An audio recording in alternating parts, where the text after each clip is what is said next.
All right, so the whole thing about Lucy and God, giant spatial animals, reptiles, yeah, highly alien, highly powerful. But here's the comedy.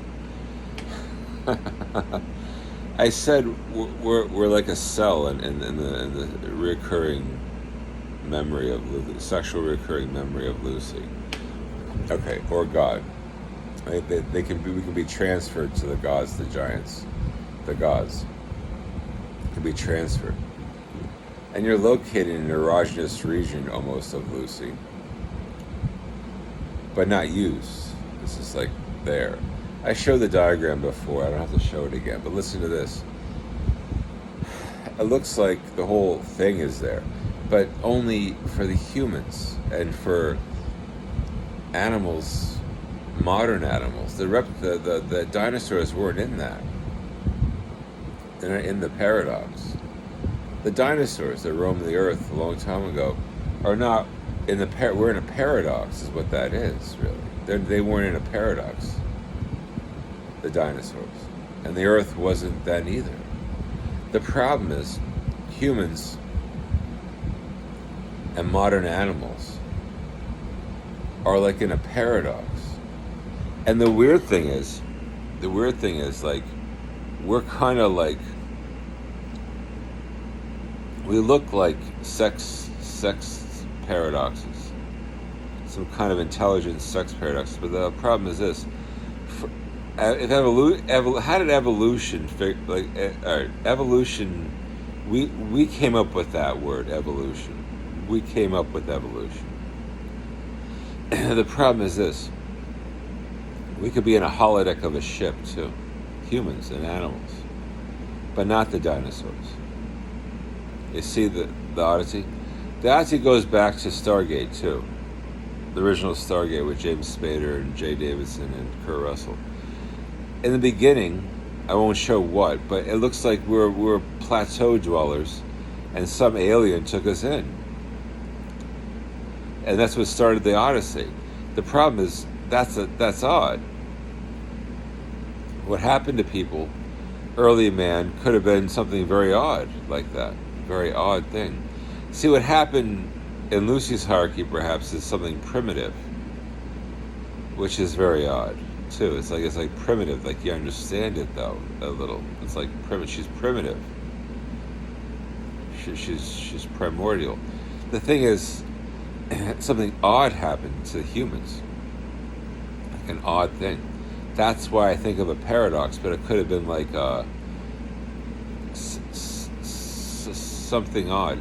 It looks to me that how I solve it, regardless, whether you're just a human being or a cell that you can't access anyway, it's alien, in a sexually recurring memory of a giant. This is not out there because this is like understood a lot. It's actually not a lot, it's esoteric, but when you understand like what giants can do all the time, it's very interesting. It looks like, are we in the real universe? Well, probably yes and no. It looks like what happens, people don't know what they're doing in existence. They don't know what they're doing, and I haven't figured it out as much as I should have. But what I did figure out, really, is it looks like things mirror things. Like it's like a mirror of things. The mirror that I'm looking at is people like to bang too much. So like, yeah, obviously it could be in a sexual recurring memory of something like that. And then there could be a hierarchy order to humans, but randomly sometimes, just based on popular opinion too, because no one knows anyone. The complexity is simple. I mapped it out though.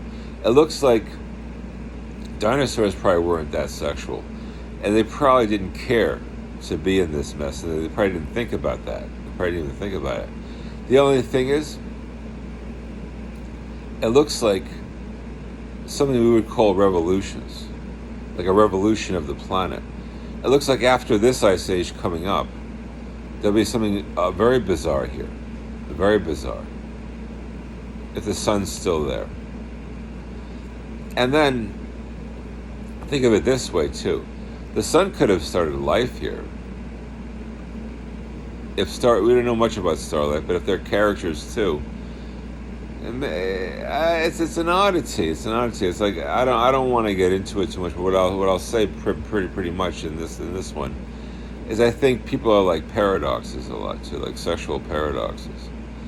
And what I'm saying in this one is like what's like a paradox is like birds and like fish. People like think that coldly and that seriously, and they follow a direction and they don't change. It's complicated. It's figure it out.